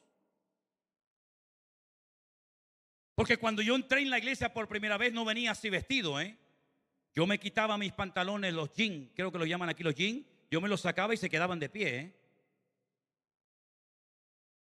Te puedes imaginar lo que llevaban de encima, ¿no? Hacía así, los ponía ahí de pie y ahí se quedaban. Y para vestirme hacía así, daba un salto y me metía otra vez dentro. Yo tenía un amigo mío que perdió el peine y cuando se cortó el pelo después de convertirse lo encontró que lo llevaba dentro de la melena. ¿Está la iglesia hoy en día preparada para abrirle las puertas a los pecadores? ¿O queremos que entren con corbata y con saco hablando en lenguas y a los 10 minutos los bautizamos? ¿Estamos preparados para renunciar a nuestro estatus y a nuestra comodidad? ¿O queremos que esto sea un club donde nos sentimos muy cómodos y muy a gusto? ¿O puede venir el pecador, el homeless, puede venir el drogadicto, la ramera, la prostituta, el homosexual? ¿Pueden venir a nuestros templos y ser abrazados con el amor de un cristiano? Imagínense que en esta noche entraran 500 moteros de esto de Harley Davidson, o entraran drogadictos, ¿cómo nos sentiríamos, hermanos? ¿Saben por qué hay iglesias que solamente siempre le predican a los mismos? Porque el Señor no manda a ninguna iglesia a personas que en vez de ganarlos para Cristo, los van a condenar más de lo que ya están condenados. El Señor está buscando iglesias que sean hospitales del alma, donde la persona entre destrozada, pero el amor de Dios lo cautiva y lo transforma de tal manera que dice, aquí me quedo y no me voy a ninguna parte. Y lamentablemente hay iglesias o que te piden dinero nada más entrar por la puerta de la iglesia, como hay iglesias en España que te traen nada más entrar a la puerta de la iglesia un datáfono, el aparatito ese para pasar la tarjeta, y tú le dices, ¿esto qué cosa es? No, esto tiene usted que dar tanto para poder entrar al templo y aquí está el sobre del diezmo y aquí. ¿Para eso está la iglesia en la tierra? Para prosperar, ¿quién? Siempre el mismo, porque los demás están siempre igual. Pero este no para de prosperar. ¿Para eso está la iglesia en la tierra? ¿Para enseñar tonterías y entretener a la gente y hacerlos reír? ¿Cuántas iglesias han convertido en lugares de pasarelas de moda? En lugares donde venimos a presumir de la ropa, del anillo, del reloj, del carro que tenemos. ¿Cuántas iglesias son auténticos circos, teatros, donde la gente lo pasa bien, pero donde el pecador no es alcanzado por el poder y la palabra de Dios? ¿Realmente estamos preparados para recibir una oleada de gente desesperada que perderán su trabajo, estarán enfermos, no tendrán familia, se sentirán solos, pero que en la casa de Dios encontrarán el amor que nunca vivieron en el mundo? ¿Estamos preparados para eso? ¿Está preparado para que se siente al lado suyo una persona que apesta, que huele mal? ¿O se cambiará de banca diciendo, ay, Padre, Dios lo reprenda? ¿Para qué estamos preparados, queridos hermanos? ¿Para esta última hora de la historia? ¿Para lavarle los pies al descarriado? ¿Para darle la chaqueta que nos sobra y la camisa que le falta? ¿Estamos realmente preparados para lo que se viene encima? Hermanos queridos, los últimos tiempos no van a ser tiempos fáciles. Los judíos ya tienen todo preparado para su tercer templo. Todo preparado, absolutamente todo. Hasta la famosa parada humana, la vaca roja, la que van a matar y sacrificar para limpiar la explanada del templo y purificar todo, ya lo tienen, ya está todo listo. Tienen las trompetas, tienen las copas, tienen las ropas, tienen absolutamente todo. Pero si no tienen a Cristo, no tienen absolutamente nada. No tienen absolutamente nada. Si algo le falta a la iglesia a nivel general hoy en día en el mundo, ¿saben lo que es? Un bautismo, pero de amor. Si tuviéramos mucho más amor hacia el Señor y hacia el prójimo, las iglesias no se dividirían tan fácilmente, ni pelearían hermanos contra hermanos. ¿Cómo me impactó la primera vez en mi vida que leí el trasfondo de la carta de Pablo a los filipenses? Un hombre en una mazmorra romana, con la espalda hecha jirones, solo, abandonado, todos me han desamparado, ninguno estuvo a mi lado, Alejandro se marchó, Demas se fue al mundo, etcétera, etcétera. El Señor estuvo a mi lado, pero dice al que le estaba dictando la carta, escriba ahí antes de que me maten, regocijaos en el Señor siempre. Y seguramente Silvano o Silas, que es lo mismo, dijo, ¿qué? Y dice, otra vez te digo, regocijaos en el Señor siempre. Ay, pero antes que me olvide, Silas escribe esto, ruego a Evodia y a Síntique que sean de un mismo sentir. Un hombre condenado a muerte, un hombre que ya lo tiene todo hecho en la vida, se acuerda que hay dos hermanitas en la iglesia enfrentadas, peleadas una con otra, y le dice a Silas, escribe que Evodia y Síntique arreglen la situación, porque cuando no hay armonía, no hay bendición ni vida eterna. Pero donde están los hermanos juntos en armonía, allí envía el Señor bendición y vida eterna. Eso es lo que necesitamos, que la iglesia sea un faro en medio de la oscuridad, en medio de las tinieblas.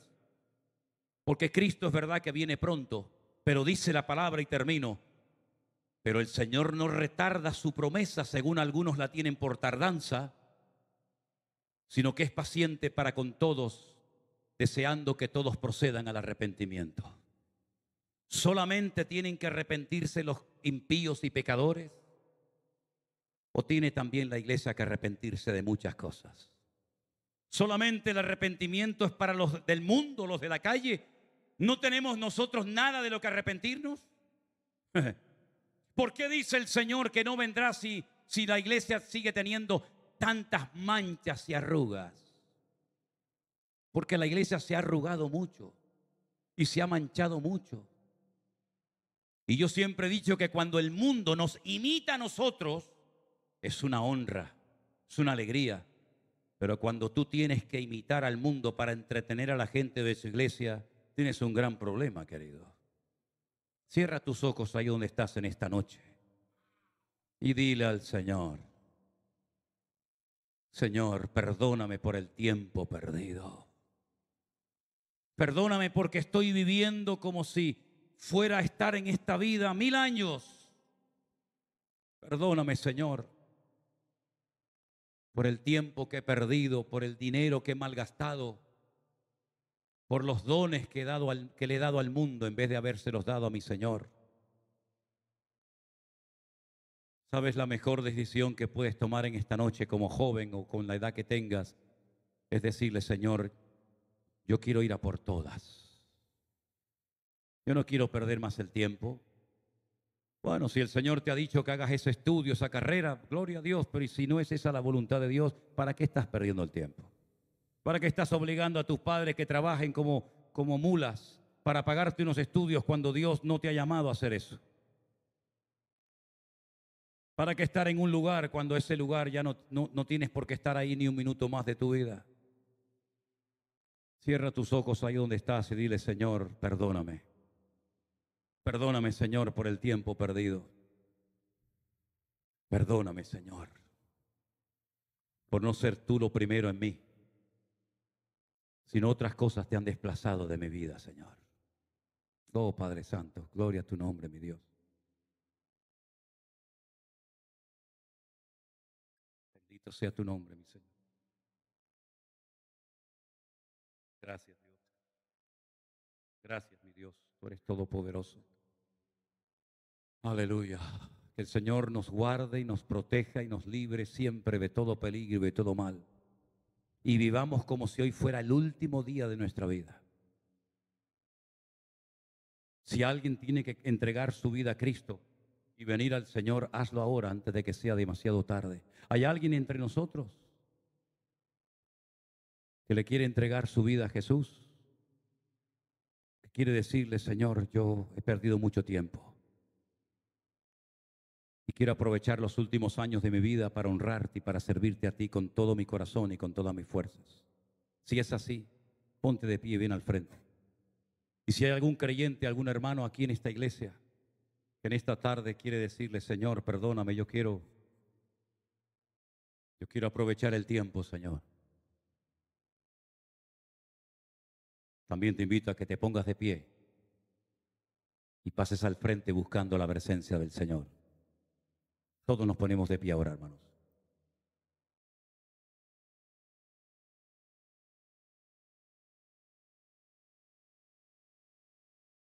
No es el momento de volver atrás.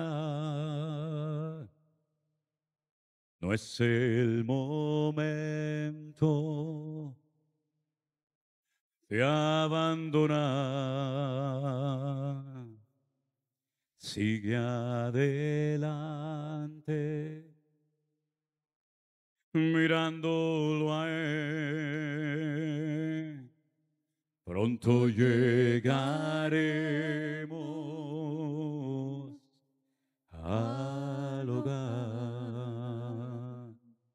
Los músicos que también estaban tocando al principio del culto, vénganse para acá. Vénganse para acá, el batería. Vénganse para acá las muchachas que estaban aquí atrás cantando. ¿O solamente cantan para su gente? Yo también soy de tu pueblo. Yo también soy de tu cuerpo, del cuerpo de Cristo. Aleluya. Olvidando, aleluya, lo que queda atrás, extendiéndome a lo que está delante, prosigo a la meta, al llamado de mi Dios, con paciencia llegaremos al hogar. Aleluya. Vamos. Diga al débil, fuerte soy en Dios.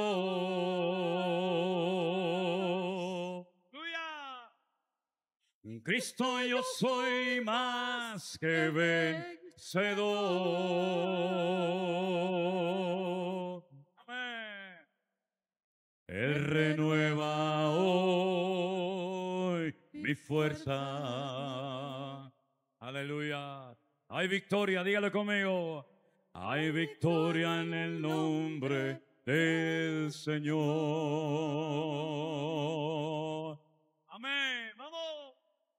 Diga al débil, fuerte soy en Dios.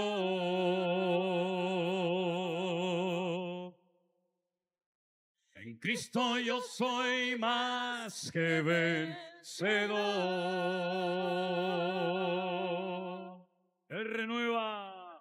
Él renueva hoy mi fuerza. Amén. Hay victoria en el nombre del Señor. Voy a pedirle a todos que pasen al frente en esta noche, por favor.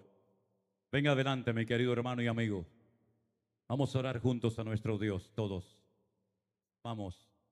No es el momento de volver atrás. No es el momento de abandonar. Sigue adelante, mirándolo a Él. Pronto llegaremos al hogar, olvidando, aleluya, lo que queda atrás, extendiéndome a lo que está delante, prosigo a la meta, aleluya, al llamado de mi Dios, con paciencia llegaremos al hogar. Dígalo conmigo, vamos, fuerte. Diga al débil, fuerte soy en Dios. En Cristo yo soy más que vencedor.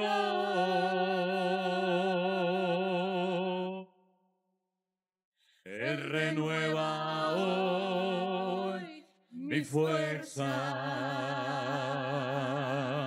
Hay victoria. Hay victoria en el nombre del Señor. Dilo conmigo fuerte, mi hermano, en esta noche. ¡Vamos! Diga al débil, fuerte soy en Dios.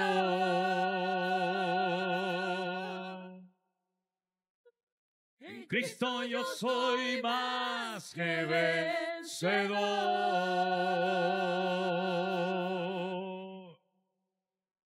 Él renueva hoy mi fuerza. Hay victoria en el nombre del Señor. Hay victoria, dígalo conmigo. Hay victoria en el nombre del Señor.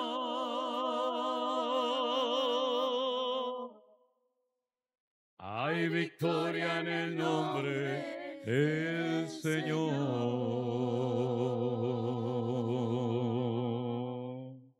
Amén.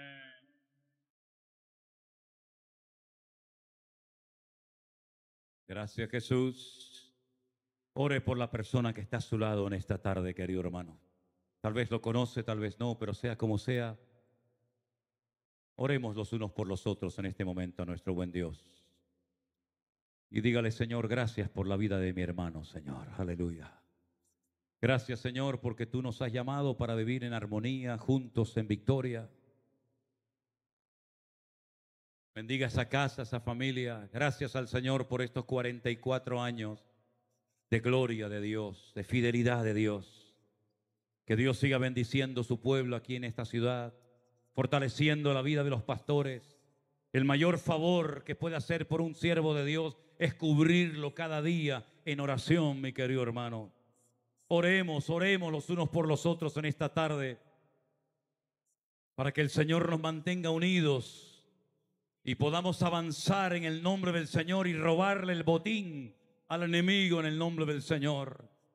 Hay muchos enemigos, hay muchos gigantes que se quieren levantar delante de la iglesia y avergonzarla, pero en el nombre de Jesús tenemos victoria, aleluya. Y pedimos, Señor, en esta tarde que tú nos unas y que podamos en el nombre de Jesús seguir venciendo cada día al enemigo, derrotando al enemigo en el nombre de Jesús de Nazaret. Oramos, Señor, en contra de toda fuerza del enemigo que ha querido destruir a tu pueblo, que ha querido, Señor, a poner ataduras sobre las vidas. Fuera en el nombre de Jesús ahora. Toda influencia del enemigo en tu mente, en tu casa, en tu matrimonio, en tu economía. En el nombre de Jesús tenemos la victoria, el poder, la sangre de Cristo ahora me cubre. me libera, Señor, me desata de cualquier cadena espiritual. Y yo, Señor, confieso mi victoria. Soy más que vencedor en Cristo Jesús. Ni la muerte, ni la vida, ni ángeles, ni principado, ni lo presente, ni lo porvenir, ni lo alto, ni lo profundo, ni ninguna cosa creada jamás me podrá separar del amor de Dios en Cristo Jesús, Señor. Antes vienen todas estas cosas. Somos más que vencedores. Aleluya, aleluya. Fuertes aplausos al que vive. Amén. A su nombre. A su nombre. Amén. Al enemigo yo vencí en el nombre de mi Dios. Mayor es el que está en mí que el que viene contra mí. Por un camino vendrán y por 7 fuerte huirá. Otra vez. Al enemigo yo vencí en el nombre de mi Dios. Mayor es el que está en mí que el que viene contra mí. Por un camino vendrán y por 7 huirá. Aleluya. Y aunque nadie se atrevía a pelear contra el gigante, era día de victoria y de gloria para Dios. Con mi onda y una piedra al gigante yo vencí, porque había provocado al Dios de Israel. Vamos fuerte ahora, vamos. Al enemigo yo vencí en el nombre de mi Dios. Mayor es el que está en mí que el que viene contra mí. Por un camino vendrán y por 7 huirá. Aleluya. Vamos. Al enemigo yo vencí en el nombre de mi Dios. Mayor es el que está en mí que el que viene contra mí. Por un camino vendrán y por 7 fuerte huirá.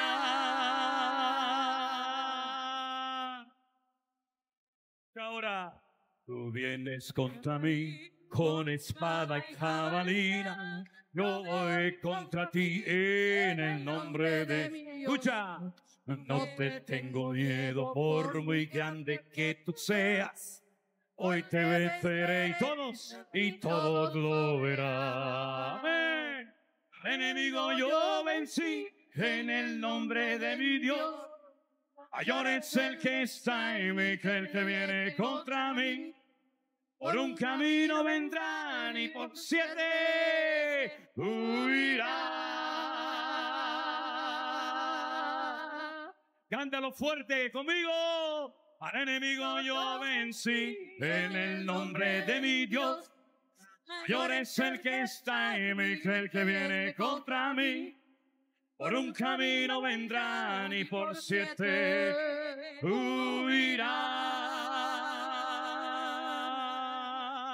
A ver ustedes, fuerte ahora. Vamos. El enemigo yo vencí. Fuerte. En el nombre de Amén. Dios. Mayor es el que está en mí que el que viene contra mí. Por un camino Camino vendrá y por 7 huirá. Vamos arriba, iglesia. Al enemigo yo vencí en el nombre de mi Dios. Mayor es el que está en mí que el que viene contra mí. Por un camino vendrán y por 7 huirá. Tú vienes contra mí. Tú vienes contra mí con espada y jabalina. Yo voy contra ti en el nombre. en el nombre de mi Dios. No te tengo miedo por muy grande que tú seas. Hoy te venceré y todos lo verán. Todos lo verán. Amén, esa palma, vamos fuerte. Enemigo yo vencí en el nombre de mi Dios. Mayor es el que está en mí que el que viene contra mí. Por un camino vendrá Y por 7 huirá.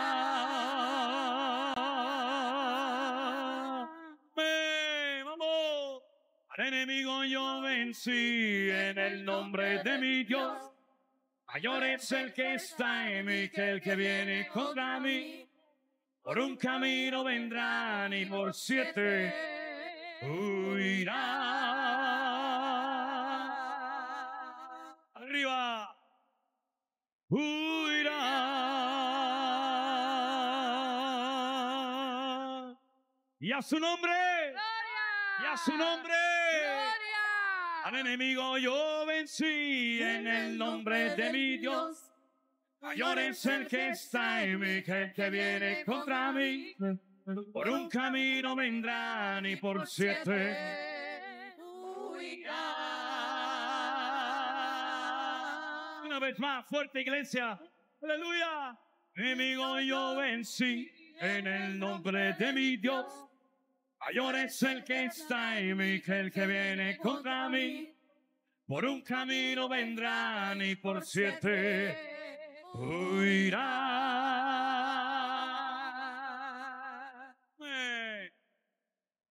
Huirán.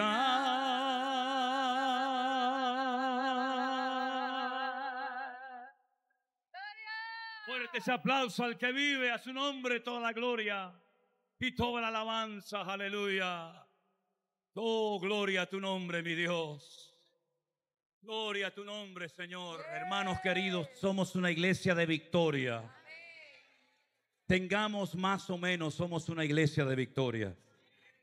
Porque la victoria no depende de nosotros ni de lo que tenemos, sino de quienes somos en Cristo Jesús.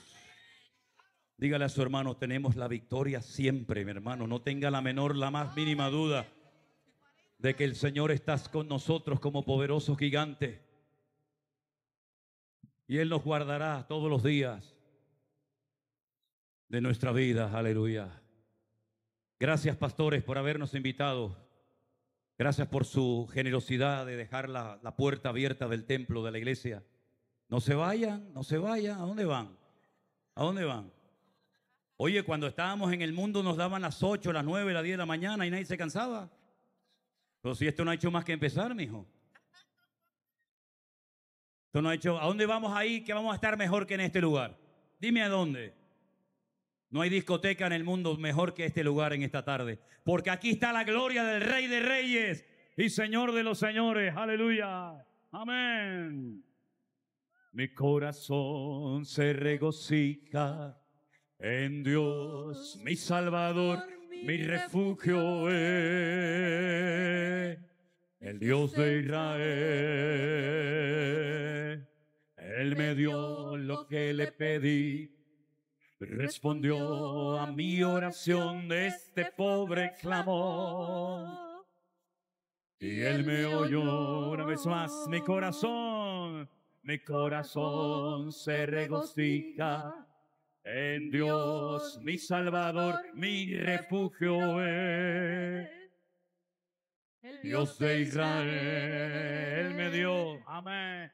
Él me dio lo que le pedí, respondió a mi oración este pobre clamor.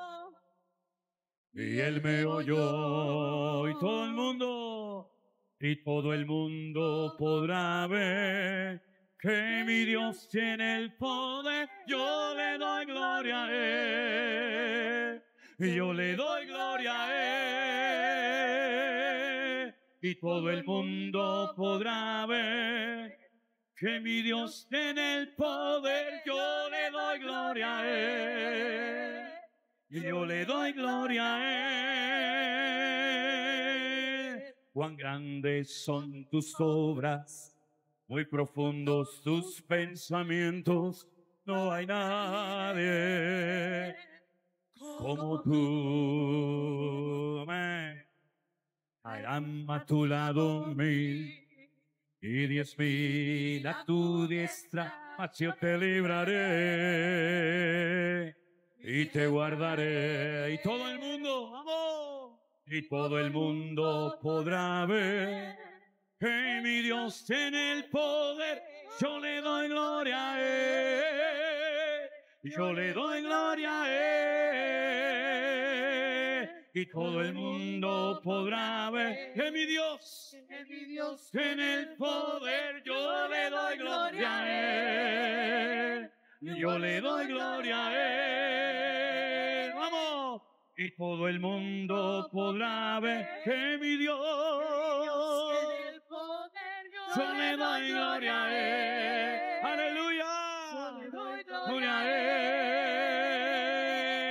Y todo el mundo podrá ver que mi Dios tiene el poder. Yo le doy gloria a Él. Yo le doy gloria a Él. Le doy gloria a